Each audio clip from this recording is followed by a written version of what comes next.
Article, तो article के बारे में आपने बहुत दफा सुना होगा आर्टिकल के बारे में। पहले फर्स्ट ऑफ ऑल आपको जब ग्रामर की जाने जाना है तो लैंग्वेज को समझना पड़ता है, ठीक है।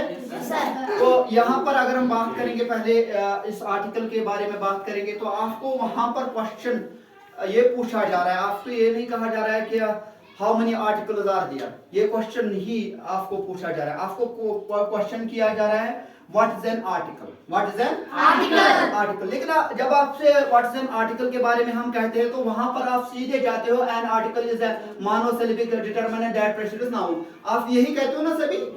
और फिर आप कहते हो there are three types of articles an and the, बस इतना आप कहते हो और बैठ जाते हो। ये बहुत से क्लासेस में, चाहे हायर क्लासेस की बात की जाए या लोअर क्लासेस की बात की जाए, आप अभी बिगिनर्स हो, इंशाल्लाह आप आहिस्ता आहिस्ता सब समझ जाओगे। लेकिन क्लास में अटेंशन का रखना बहुत जरूरी होता है, जिस्म ही नहीं होनी चाहिए यहाँ पर, आपका सोल, आपका रूह भी होना चाहिए, ठीक है। तो रिपीट करना होता है टीचर के साथ, जो टीचर यहाँ पर कहेगा वो रिपीट करना होता है। और आप रफ पर लिख कर भी रख सकते हो, क्योंकि ये नोट्स आप बना सकते हो, फिर घर में बैठकर आप देख भी सकते हो इन चीजों को। और एक बात मैं आपके साथ शेयर करना चाहता हूँ, अगर आपके घरों में कुछ अच्छे ग्रामर्स है तो वो भी आप ला सकते हो ड्यूरिंग दिस क्लास। जब ये ग्रामर की क्लास आएगी तो उस क्लास में आप अपने पास रख सकते हो, और मेरी क्लास में अलाउ है, आप सामने रख सकते हो और आप देख सकते हो कि मैं को किस पे लेक्चर दे रहा हूँ, और मुझे जो लेक्चर दे दी गई है और आपको वो सामने रखना है और आपको भी वो देखना है क्या सर सही कह रहे हैं या कुछ गलत कह रहा है, तो वहां पर क्वेश्चन रेज हो जाएगा कि ना। तो हम यही कह रहे हैं कि आर्टिकल जब तक आपके पास, देखिए यहाँ पर याद रखना, हमारे पास हम अक्सर कहते हैं कि आर्टिकल के हवाले से हमें बात हो रही है, हम यहाँ पर आर्टिकल के बारे में बात कर रहे हैं। तो यहाँ पर अभी तक आपने कहा N article is a monosyllabic determiner. जब मैं आपसे कहूंगा बच्चे डिटरमिनर का मतलब क्या है यहाँ पर, तो आप यकीनन कहोगे सर हमें तो पता ही नहीं है, यही कहोगे ना, है किसी को पता नहीं। तो यहाँ पर जब हम डिटरमिनर्स, इंग्लिश में बहुत सारे हैं, बहुत सारे डिटरमिनर्स हैं, लेकिन आर्टिकल में 3 डिटरमिनर्स को आइडेंटिफाई किया गया है और 3 डिटरमिनर्स यहाँ पर बताए जा रहे हैं। बताइए कौन कौन से डिटरमिनर है? तो यही 3 यहाँ पर मैंने ऊपर थोड़ा सा इसको लिख कर भी रखा है, शायद आपने इसी की जानिब देखा ताकि आपको सीधे ये फोकस हो चुका है कि यहाँ पर 3 डिटरमिनर्स है। तो चलिए कोई बात नहीं है, ये पहले lots of determiners are there, और हम यहाँ पर बात कर रहे हैं जो डिटरमिनर्स होते हैं, determinants are those words which describe nouns, अब क्लियर हो गया? डिटरमिनर्स क्या डिस्क्राइब करते हैं? नाउन को। किसको डिस्क्राइब करते हैं? नाउन को। और यहाँ पर डिटरमिनर कितने हमने दिए हैं? 3। कौन कौन? Very good, an and the. तो एट लीस्ट लगभग यहाँ पर ये डिटरमिनर आपको क्लियर हो चुका है। ये डिटरमिनर सिंगुलर भी हो सकता है, ये डिटरमिनर प्लूरल भी हो सकता है, ये डिटरमिनर कॉन्सोनेंट भी हो सकता है, और ये डिटरमिनर वोवेल भी हो सकता है, ठीक है। सेंटेंस में जिस तरह आएगा तो ये उसी तरह का डिटरमिनर आपके सामने आएगा, ठीक है। नाउ फिर मैं कहूंगा यहां पर एन आर्टिकल इज ए मानो। जब मैं मोनोसिलेबिक की बात करूंगा तो यकीनन आप कहोगे सर हमें तो पता ही नहीं मोनोसिलेबिक का मतलब क्या है, यहाँ पर कहोगे ना, क्योंकि आपने अभी तक क्या किया है? गॉडिफिकेशन याद किया है, आपने ऐसे रट लगा के याद किया है an article is a monosyllabic determinant that precedes noun. तो अभी तक आप लोगों ने इतना ही याद किया है, लेकिन पता होना चाहिए कि मानो मीनस सिंगल, मानो मीनस सिंगल, ये अब आपको याद रखना है जहन में, मानो मीनस सिंगल। और फिर यहाँ पर जो सिलेबिक की बात आ रही है तो यहाँ पर monosyllabic, syllabic meaning unit of proportion, unit of pronunciation, syllabic meaning unit of pronunciation. जब आप बड़े क्लासेस में जाओगे वहां पर यकीनन आप फोनेटिक्स पढ़ोगे, तो यहां पर अगर हमें देखा जाएगा इंग्लिश में कितने अल्फाबेट्स है? 26 अल्फाबेट्स है। कितने हैं? 26 अल्फाबेट्स है। इसमें कॉन्सोनेंट्स कितने हैं और वॉवेल्स कितने हैं? 21 कॉन्सोनेंट्स है और कितने वॉवेल्स कितने हैं? 5 वॉवेल्स। अच्छा बच्चे, ये तो ठीक है, लेकिन जब हम प्रोनाउंसिएशन की बात करते हैं, जब हम फोनेटिक्स की बात करते हैं, तो वहां पर लेटर्स नहीं आते हैं। वहां पर लेटर्स नहीं आते हैं। वहां पर आते क्या है? साउंड्स। क्या आते हैं? साउंड्स। बड़े क्लास में आप लोग जब आओगे तो वहां पर आपको यकीनन बताया जाएगा कि 44 साउंड्स आते हैं। कितने? 44 साउंड्स। कितने आते हैं? 44 साउंड्स। फोनेटिक्स में 44 साउंड्स आते हैं। और यहां पर अगर इंग्लिश की बात की जाए तो यहां पर लेटर्स आते हैं। क्या आते हैं? लेटर्स। यहां पर साउंड्स आते हैं। क्या आते हैं? साउंड्स।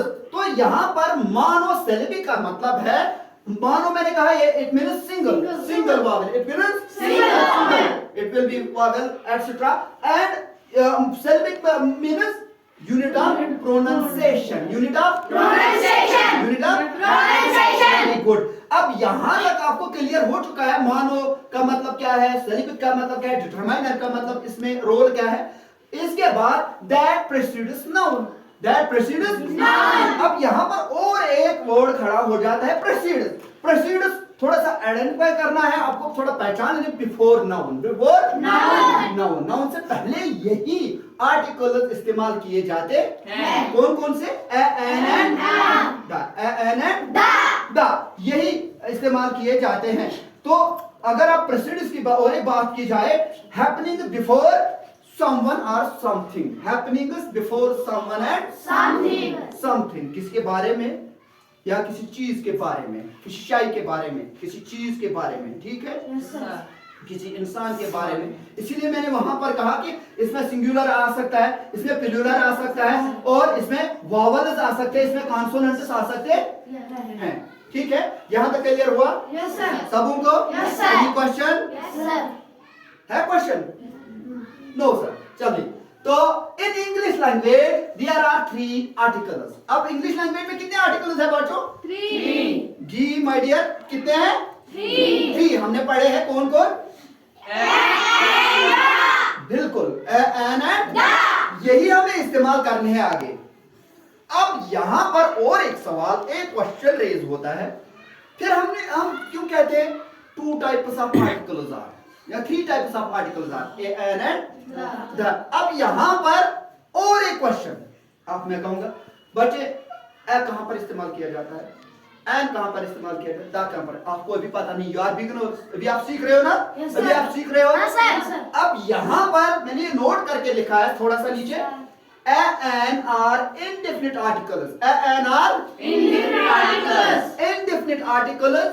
ये वो इंडेफिनिट और एन इंडेफिनिट आर्टिकल्स है। क्यों इंडेफिनिट आर्टिकल्स है? आपको सर हमें तो पता ही नहीं, हमें तो पता ही नहीं है। आगे जाइए, because they refer to something in general means, they refer to something in general means.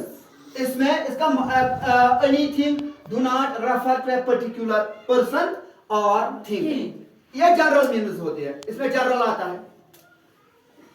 Indefinite article 2 है, ए और एन। ये जनरल मीन्स में आते हैं क्योंकि ये किसी चीज और को जनरली उसका माने देते हैं, जनरली इस्तेमाल किया जाता है। क्योंकि अभी हमने एक्सरसाइज नहीं की, अभी हम वही कह रहे हैं जो आपके बुक में लिखा हुआ है, अभी हम वही कह रहे हैं जो आपके बुक में लिखा है। एक्सरसाइज हमने अभी नहीं की। जब हम एक्सरसाइज करेंगे तो ये आपको पूरा क्लियर आएगा, ए कहां पर इस्तेमाल आप करनी है, एन कहां पर इस्तेमाल करनी है। अभी हम इसके बारे में इंट्रोडक्शन बता रहे हैं, आर्टिकल के हवाले से हम अभी इंट्रोडक्शन बता रहे हैं, इंट्रोड्यूस कर रहे हैं आप लोगों को कि ये आर्टिकल है क्या ग्रामर में।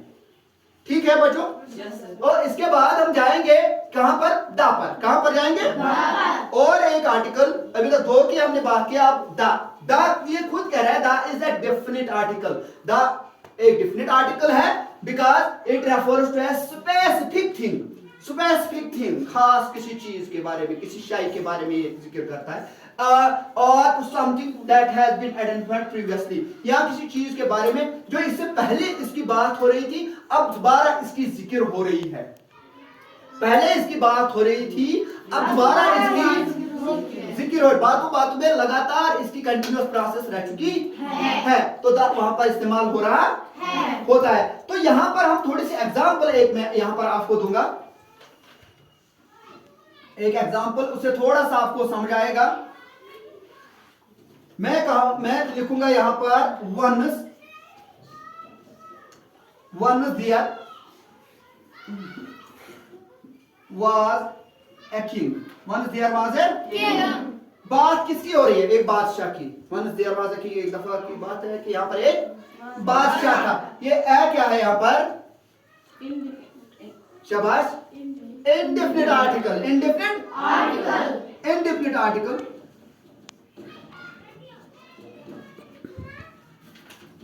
अभी हम बात करें इंडेफिनिट आर्टिकल की, अभी इंडेफिनिट ही इस्तेमाल हो रहा है ना, लेकिन अब इसी बादशाह के हवाले से मैं कहूंगा, अगर मैं इसी बादशाह के बारे में बताऊंगा,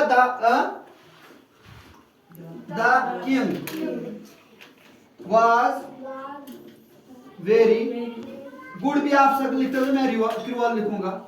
the king was very cruel, cruel means जालिम। यहां पर मैंने लगातार इस बादशाह की बात की है। अब मुझे यहां पर क्या लिखना है? द, ये डेफिनेट आर्टिकल पे आ चुका है। किसी शय को, किसी बात को दोबारा बताना, तो वहां पर हम द इस्तेमाल करते हैं फिर, ठीक है। या और एक मिसाल मैं यहां पर दूंगा, आई saw an elephant, I saw an elephant, मैंने एक हाथी को देखा। अब इसको ये एन क्या है? Indefinite article. अब इसी को मैं आगे चलाऊंगा, इसी हाथी के बारे में कुछ बताऊंगा, फिर कहूंगा मैं the elephant was very angry, मैं कहूंगा ये बहुत गुस्से में था। कौन? एलिफेंट। तो यहाँ पे क्या फिर मैंने इस्तेमाल किया? द, क्योंकि मैं लगातार इसी पे जा रहा हूँ, मैं लगातार इसी पे जा रहा हूँ। अभी हम एक्सरसाइज हमने नहीं की, और जब हम एक्सरसाइज करेंगे तो यकीनन एक्सरसाइज पे आपको पूरा ये क्लियर हो जाएगा। यहाँ तक लगभग आपको डाउट सभी क्लियर हो चुके हैं, ठीक है। मैंने कहा ये प्रीवियसली की बात मैंने कहा था, आइडेंटिफाइड प्रीवियसली, जो हमने इससे पहले बात की थी, तो यहाँ पर वो क्लियर हो चुका है। जब मैंने यहाँ पर कहा आपको once there was a king, तो फिर मैंने कहा ये आइडेंटिफाई प्रीवियस, पहले हमें आइडेंटिफाई हुआ था, ये एक बादशाह था, फिर मैंने आइडेंटिफाई किया इसको द किंग, अब ये खास है, अब ये खास है। इससे पहले ए किंग, ये एक बादशाह था, कोई बादशाह था, लेकिन यहाँ पर इसको अब थोड़ी अहमियत लग चुकी है, ठीक है। तो फिर इसी तरह यहाँ पर भी इस चीज को द से एलिफेंट की थोड़ी अहमियत लग चुकी है, ठीक है। इन चीजों को प्रीवियसली प्रीवियसली हम करते हैं, आइडेंटिफाई जिनको प्रीवियसली हमने किया है, पहले उनको आइडेंटिफाई किया, अब दोबारा हम इसी पैरा में उनको लगा रहे हैं, तो वहां पर हम द इस्तेमाल करते हैं। और लगभग यहाँ तक आपको समझ आ चुका है कि आर्टिकल के हवाले से ये मानो, सिलेबिक और डिटरमाइनर क्या है, या प्रेसिडेंस क्या है, लगभग यहाँ पर क्लियर है। Any doubt? चलिए, अभी तक कोई डाउट नहीं है आप लोगों को। तो मैंने आपको इससे पहले कहा था, फोनेटिक्स के हवाले से मैंने कहा था कि जो फोनेटिक्स वो साउंड्स होते हैं, वो होते हैं साउंड्स। यकीनन इसके लिए अलग टॉपिक है। अभी आप छोटे क्लासेस में हो, तो जब आप कोई आप में से आगे पढ़ेगा और वो मास्टर डिग्री इंग्लिश में करेगा, या वो कॉलेज में जाएगा, तो वहां पर आपको फर्स्ट सेकंड और थर्ड सेम पे यकीनन ये चीज आएगा कि ये जो फोनेटिक्स है, फोनेटिक्स 44 फोनेटिक्स है, फोनेटिक्स साउंड्स है। यहाँ पर लेटर्स नहीं है, यहाँ पर साउंड्स है, लेकिन इंग्लिश में लेटर्स है, 26 लेटर्स। और इनमें भी उसी तरह वावेल्स होते हैं, और वावेल्स इसमें भी होते हैं। किसमें? फोनेटिक्स में वावेल्स भी होते हैं और डिप्थोंग्स भी होते हैं। वावेल्स और डिप्थोंग्स होते हैं। वो कितने क्या है? लगभग वावेल्स उसमें 12 है और शायद डिप्थोंग्स 8 है। तो यकीनन इस पे हम खुलकर कभी बात करेंगे, लेकिन अभी आपको आर्टिकल के हवाले से ही पहले समझना है कि आर्टिकल है क्या, ठीक है। आर्टिकल है क्या, और अब हम इसकी एक्सरसाइज करेंगे। एक्सरसाइज करेंगे। एक्सरसाइज में ए कहां पर इस्तेमाल